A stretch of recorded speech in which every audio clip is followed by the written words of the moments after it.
Բոլոր հարցերը լուծվել են այնպես, ինչպես մենք էինք ցանկանում, ասում է Ադրբեջանի նախագահը, փաստելով ուժի ճնշման և քաղաքական պարտադրանքի արդյունքում ձևավորված դե ֆակտո իրավիճակ։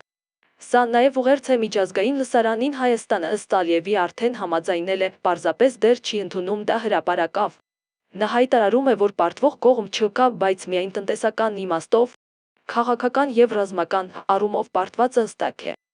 Ադրբեջանը առաջարկում է տնտեսական օգուտներ քաղաքական և սուվերեն զիջումների դիմաց։ Սա խաղաղություն չէ, սա խաղաղություն ենթարկման դիմաց տրամաբանությունն է։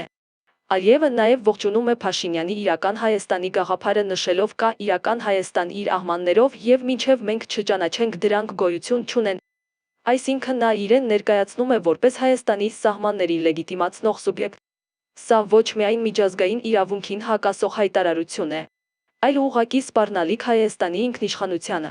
Օրեր առաջ Ալիևն ասել էր, որ միջազգային իրավունքը չի աշխատում, իսկ աշխարհը վերադարձել է ուժի օրենքին։ Սա նշանակում է, որ Ադրբեջանի խաղաղության հռետորաբանությունը մարտավարական է, ոչ ռազմավարական։ Խաղաղությունը կարող է վերանայվել ցանկացած պահի։ Նա դա նույնիսկ չի թաքցնում։ Իսկ իր տարածքով Հայաստան ուղարկված մի քանի վագոն բեռը, որը իշխանական քարոզչությունը ներկայացնում է որպես խաղաղության ժամանում, Ալիևն օգտագործում է ԱՄՆ-ում իր դիրքերը ամրապնդելու համար, պահանջելով 907-րդ բանաձևի վերացում և ագրեսորի իր իմիջի մաքրում։